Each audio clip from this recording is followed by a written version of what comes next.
नमस्कार दोस्तों। सप्ताह के 7 दिनों का संबंध किसी न किसी देवता और ग्रह से होता है। आपने देखा होगा कि सोमवार के दिन शिव मंदिरों में अन्य दिनों की तुलना में ज़्यादा भीड़ होती है। ऐसे ही अगर बृहस्पतिवार को देखा जाए तो उस दिन विष्णु मंदिर में भक्तों की ज़्यादा भीड़ रहती है और मंगलवार के दिन हनुमान जी के मंदिर में ज़्यादा भीड़ होती है।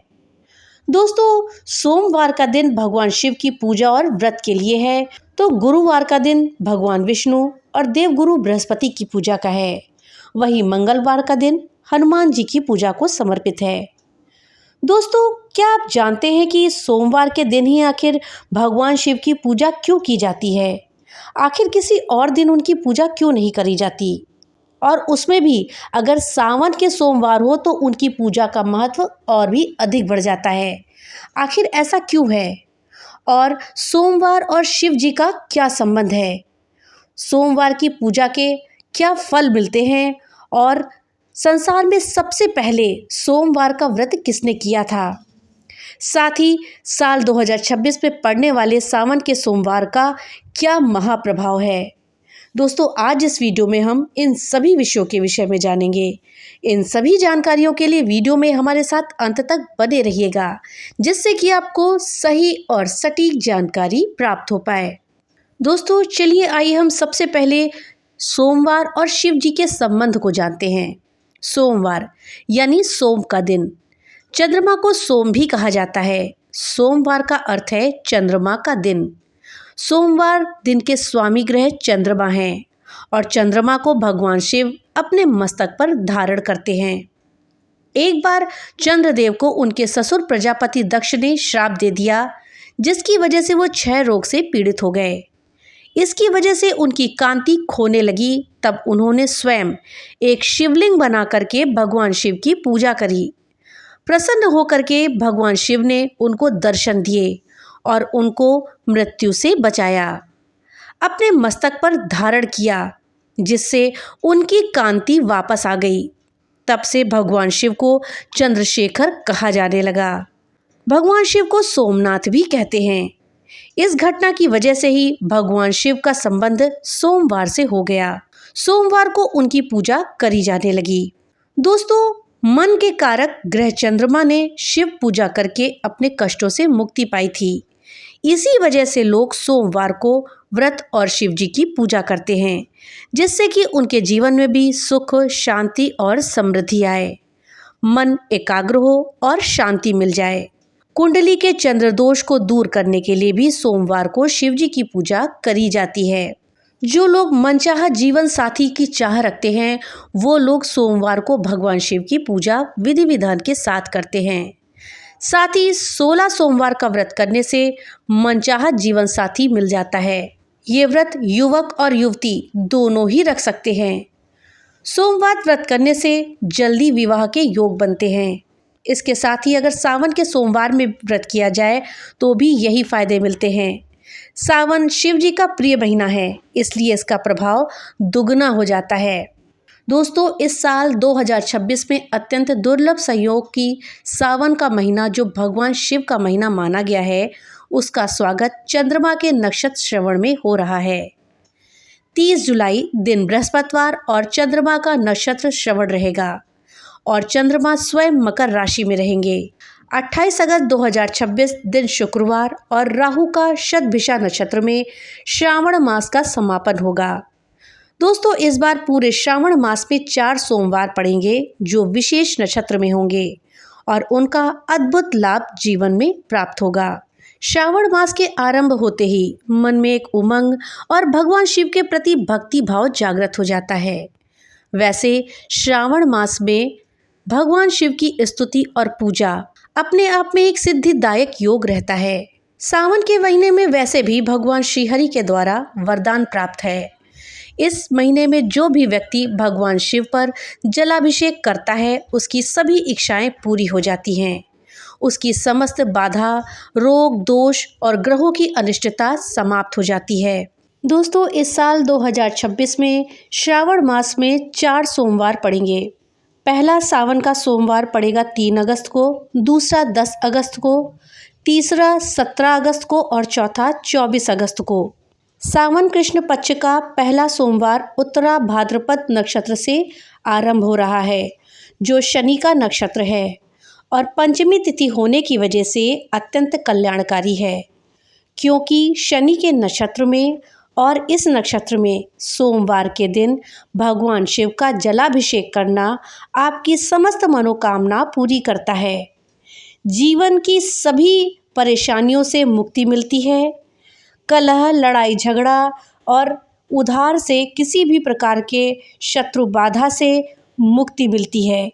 ये सोमवार विशेष तौर पर जिनके व्यापार में, काम में बहुत बाधाएं आ रही हैं, उन लोगों के लिए जो ईमानदार और सच्चे होते हुए भी दोषों से ग्रस्त है, उनके लिए बहुत ही महत्वपूर्ण है।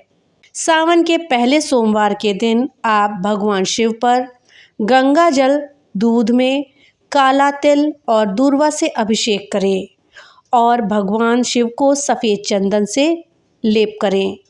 बेलपत्र और सफ़ेद पुष्प भगवान शिव को चढ़ाएं और साथ ही सफ़ेद चंदन से भोजपत्र पर अपनी मनोकामना के साथ ओम मृत्युंजय नमः लिख करके अपने घर में रखें।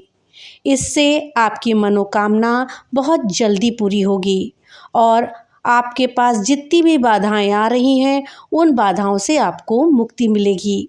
दोस्तों, दूसरा सावन का सोमवार 10 अगस्त को पड़ेगा, जो कि विद्यार्थियों और घर में जो कलह और भटकाव हो रहा है, उससे बचने के लिए है। श्रावण कृष्ण पक्ष का दूसरा सोमवार आद्रा नक्षत्र में मनाया जाएगा। आद्रा नक्षत्र राहु का नक्षत्र है। आद्रा नक्षत्र में भगवान शिव का जलाभिषेक करने से आपको रोजगार और व्यापार में सफलता प्राप्त होती है। ये सोमवार विशेष तौर पर जो लोग पारिवारिक कलह से परेशान हैं और वो लोग जो प्रशासनिक सेवा से जुड़े हैं, जिनको जीवन में कोई रास्ता नहीं मिल रहा है या फिर पढ़ाई में, कंपटीशन में असफलता पा रहे हैं, उनको इस सोमवार को भगवान शिव को विशेष तौर पर जल में काला तिल और सफ़ेद तिल डाल करके अभिषेक करना चाहिए और अपनी मनोकामना के साथ दूर्वा और बेलपत्र के साथ आक के फूल को चढ़ाना चाहिए और पूजा के बाद ओम भूतेश्वराय नमः का 108 बार जाप करके दूर्वा एक सफ़ेद कपड़े में लपेटकर अपने घर में रखें। ऐसा करने से आपकी मनोकामनाएं पूरी होंगी। सावन का तीसरा सोमवार 17 अगस्त को पड़ेगा, जो कि संतान प्राप्ति और पितृ शांति के लिए है। दोस्तों, साल 2026 में सावन का तीसरा सोमवार नाग पंचमी के दिन चित्रा नक्षत्र में होगा। चित्रा नक्षत्र मंगल का नक्षत्र है। ये सोमवार विशेष तौर पर जिन लोगों का विवाह हो चुका है और किसी भी कारण से संतान की प्राप्ति नहीं हो पा रही है, वो लोग जो अपने कामों के प्रति बहुत परिश्रम कर रहे हैं लेकिन उनको सफलता नहीं मिल पा रही है, जीवन में पितृदोष का प्रभाव है, उन लोगों के लिए सावन के तीसरे सोमवार के दिन भगवान शिव का अभिषेक दूध में केसर डालकर करना चाहिए। चंदन के इत्र का लेप करें। भगवान शिव पर चांदी का बना हुआ नाग नागिन का जोड़ा अपनी मनोकामना के साथ चढ़ाएं। ओम गौरी शंकराय नमः का जाप करें और रात में अपनी मनोकामना रखते हुए 2 दिए जला करके रखें और पितरों का ध्यान करें, उनसे प्रार्थना और क्षमा याचना करें। आपका कल्याण होगा। दोस्तों, इस बार साल 2026 में सावन का चौथा और अंतिम सोमवार 24 अगस्त को पड़ेगा, जो कि महिलाओं के कल्याण और रोगों से मुक्ति के लिए होगा। ये सोमवार शुक्र के नक्षत्र पूर्वाषाढ़ नक्षत्र में रहेगा और इस नक्षत्र में भगवान शिव की पूजा करने से महिलाओं को मनोवांछित फल मिलेंगे और जो लोग असाध्य रोग से ग्रसित हैं, उन लोगों को भगवान शिव की पूजा करने से बहुत लाभ मिलेगा। इस दिन भगवान शिव की पूजा गन्ने के रस से करनी चाहिए, साथ ही दूध से अभिषेक भी करना चाहिए। भगवान शिव को घी से भी अभिषेक करना चाहिए। इससे किसी भी तरह के रोगों से मुक्ति मिलती है। भगवान शिव और माता गौरी को सफ़ेद फूलों की माला चढ़ाएं और 108 बार ओम उमा महेश्वराय नमः का जाप करें और घर में पंचमुखी रुद्राक्ष सफ़ेद कपड़े में बांधकर पूजा के स्थान पर रखें। आपका कल्याण होगा। तो दोस्तों, इस तरह से सावन मास के चारों सोमवार आपके लिए लाभ और पुण्य का संदेश लेकर आ रहे हैं। ये चारों सोमवार का व्रत करने से आपको विभिन्न प्रकार के लाभ प्राप्त होंगे। भगवान भोलेनाथ और माता पार्वती का आशीर्वाद मिलेगा। ये चारों सोमवार किसी विशेष नक्षत्र में पड़ रहे हैं, जिस कारण से साल 2026 के सावन के सोमवार का महत्व और भी बढ़ जाता है। दोस्तों, शास्त्रों में कहा गया है कि सावन के सोमवार का व्रत करने से परिवार में सुख, धन और समृद्धि आती है। घर की नकारात्मक ऊर्जा समाप्त होती है और सकारात्मक वातावरण भी बनता है। साथ ही ये भी कहा गया है कि सावन में भगवान शिव की आराधना करने से आपके पूर्व जन्म के पाप भी नष्ट हो जाते हैं। विशेष रूप से सावन सोमवार का व्रत सभी प्रकार के कष्टों से मुक्ति देने वाला माना गया है। आध्यात्मिक दृष्टिकोण से देखें तो सावन में वर्षा ऋतु के कारण वातावरण पवित्र हो जाता है और ये ध्यान भक्ति के लिए आदर्श समय माना गया है। इसलिए इस समय व्रत करना बेहद ही फलदायी होता है। ज्योतिष शास्त्र के अनुसार सावन में व्रत करने से ग्रह दोष, काल सर्प दोष और चंद्र राहु जैसे दोषों के प्रभाव कम हो जाते हैं। लेकिन दोस्तों, क्या आप जानते हैं कि इस व्रत की शुरुआत सबसे पहले किसने की थी? आखिर संसार में सबसे पहले किसने रखा था सावन के सोमवार का व्रत? पौराणिक कथाओं के अनुसार माता पार्वती ने सबसे पहले सावन के सोमवार का व्रत रखा था।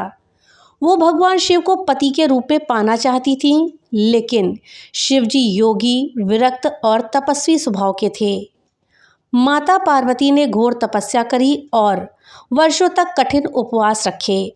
जब माता पार्वती की कठोर तपस्या पर भी शिवजी नहीं आए, तब नारद मुनि ने उन्हें सावन माह में सोमवार के दिन विशेष रूप से व्रत और पूजा करने की सलाह दी। माता ने पूरी श्रद्धा से इस व्रत का पालन किया और अंततः उनकी भक्ति तप से प्रसन्न होकर भगवान शिव ने उन्हें पत्नी के रूप में स्वीकार किया। दोस्तों, इस संबंध में एक दूसरी पौराणिक कथा है कि भगवान शिव अपने आराध्य देव शिव की इसी महीने में नियमित पूजा करके कांवड़ में गंगा जल भर करके शिव मंदिर ले गए थे और उन्होंने वो जल शिवलिंग पर अर्पित किया था। अर्थात कांवड़ की परंपरा चलाने वाले भगवान परशुराम की पूजा भी श्रावण मास में की जाती है। भगवान परशुराम श्रावण मास के प्रत्येक सोमवार को कांवड़ में जल ले जा करके शिव की पूजा अर्चना करते थे। शिव को श्रावण का सोमवार विशेष रूप से प्रिय है। सावन में भगवान आशुतोष का गंगा जल और पंचामृत से अभिषेक करने से शीतलता मिलती है और कहा जाता है कि भगवान परशुराम के कारण ही सावन के महीने में शिव जी की व्रत और पूजा का प्रारंभ हुआ। तो दोस्तों, इस प्रकार से कहा जाता है कि इस व्रत की शुरुआत माता पार्वती द्वारा किए जाने के कारण इसे अत्यंत प्रभावशाली और फलदायी माना गया है। ये व्रत विशेष रूप से कन्याओं के द्वारा अच्छे वर की प्राप्ति और विवाहित महिलाओं के द्वारा पति की दीर्घायु और सुखमय जीवन के लिए किया जाता है। कई लोक कथाओं में ये भी उल्लेख मिलता है कि एक गरीब ब्राह्मण कन्या ने सावन सोमवार का व्रत किया और उसे उत्तम जीवन साथी प्राप्त हुआ। इसके बाद भारत में लाखों महिलाएं सावन सोमवार का व्रत करने लगीं। कुंवारी कन्याएं अच्छे वर की प्राप्ति के लिए सावन सोमवार का व्रत रखती हैं।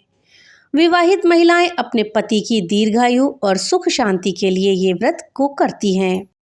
तो दोस्तों, ये थी जानकारी सावन के सोमवार के विषय में कि आखिर सबसे पहले इस व्रत को किसने किया था, सोमवार के दिन ही क्यों होती है शिव जी की पूजा और साल 2026 में पड़ने वाले सावन के सोमवार क्यों इतने खास हैं। जानकारी आपको कैसी लगी हमें कमेंट बॉक्स में लिख करके ज़रूर बताइएगा। वीडियो अगर थोड़ी सी भी अच्छी लगी हो तो कमेंट बॉक्स में ओम नमः शिवाय ज़रूर लिखें। तो मिलते हैं अगली एक नई वीडियो के साथ, तब तक के लिए राधे राधे।